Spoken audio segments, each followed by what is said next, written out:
On the morning of May 20th, 2019, employees at a water treatment plant in Indiana arrived at work and found a man's body lying on one of the conveyor belts in the building. These belts were used to filter out debris and carry waste from one place to another, and the man seemed to have been caught in the treatment system somehow, but they weren't sure exactly how this could have happened. Police arrived and removed his body, and noted that he had obvious signs of trauma, but they wrote off these injuries as being from the factory machines. His family refuses to accept this as truth, and has been desperately searching for answers in a case that they very well feel could be homicide.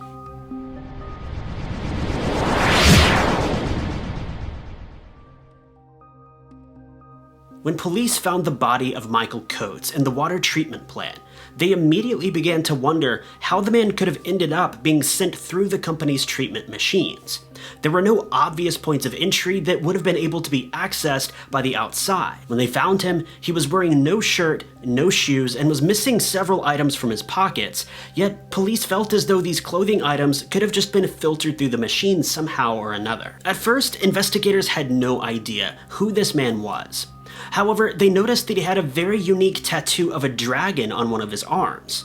So they used this tattoo to spread awareness to the public in hopes of uncovering his true identity. It didn't take long for Teresa Dodd to hear about the story. She'd seen it on the news and read about it online, but she would soon learn that the man found in the treatment plant was her younger brother, Michael. Michael was just 41 years old, and police presented photos of his body to both his sister and his mother. Police refused to allow the family members to see his body in person, as they felt as though he was in too bad of shape to put the family through that. In the end, neither his mother nor his sister would be able to positively identify him, though they felt strongly that the body in question did belong to their loved one. In the end, Michael's former girlfriend was able to give police a positive identification. The next step was to send Michael's body in for an autopsy. Investigators expected to learn that Michael had passed away after being sent through the water treatment machines. But his exact cause of death could not be determined. All the coroner could confirm is that Michael passed away before making his way into the water that day. When examining his body, the coroner found no traces of alcohol in his system, nor any signs of drugs. This would mean that whatever happened to Michael, he was 100% sober at the time of his death. Police were very apprehensive about the details surrounding this death.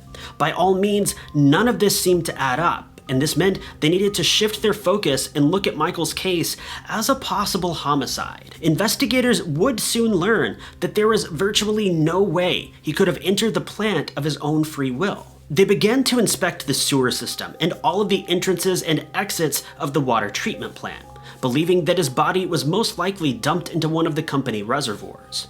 The other possibility is that his body was thrown into the sewer system after someone somehow managed to lift a manhole cover, but this would have been extremely unlikely as well. Nevertheless, police would spend many hours searching the routes of many of the manhole covers and sewer systems.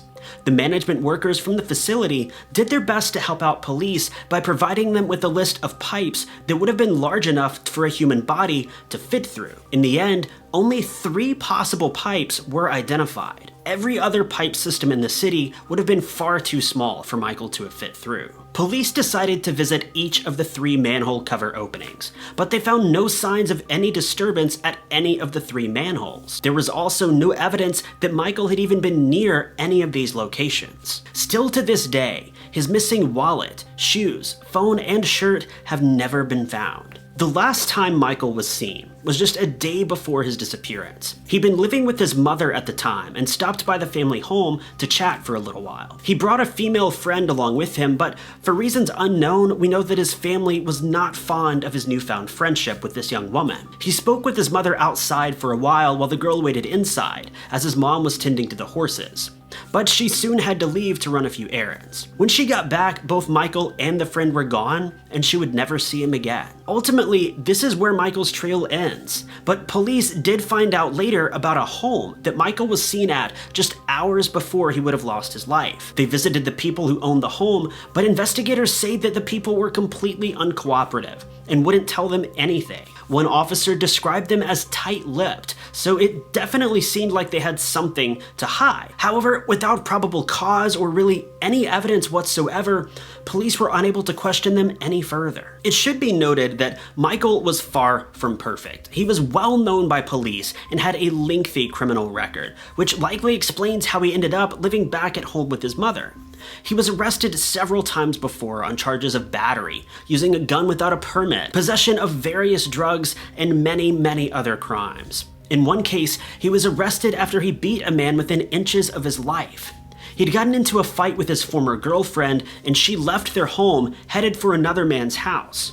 When Michael found out about this, he showed up and beat the man with an unknown object, causing serious fractures to his head and face. His mother says that this was the crime that caused Michael to want to turn his life around. He realized that he was not being a good example for his 15-year-old son, and began making changes to clean himself up.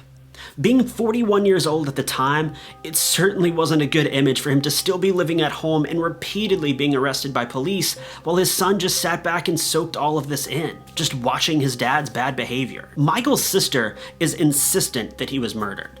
Police are still unconvinced, but without any additional evidence, his case is forced to sit cold. His sister continues to post flyers appealing to the public for any information regarding her brother. However, she says that each time she posts a new set of flyers, someone follows behind her and removes his face from each one of them, just tearing them down the center. She has no idea who could possibly be doing this, but she strongly believes that her brother's killer is still out there. She doesn't know much of anything for sure, but she feels as though he may have been killed over a girl. It's possible he could have gotten involved with the wrong young lady, and a current or former lover of hers could have taken matters into his or her own hands. Whatever happened to Michael, we may never know. Though one thing is for sure. The people whose house he was last seen at definitely know something that they're unwilling to share with police. It seems like this home should be the focal point of the investigation from here on out, but police are unable to do much of anything without some sort of evidence against them. Considering his body was in such bad shape that a coroner couldn't even confirm how he passed away, it seems unlikely his case will ever be solved. But that's the video for today, guys. I hope you enjoyed it. If you did, be sure to hit that like button. If you loved it, maybe consider sharing, subscribing, or clicking that blue join button below to really show your support for the channel. But I've been Ty Knots. You guys have been lovely, and I'll catch you in the next video. Footprints are different when there's no tracks in the snow.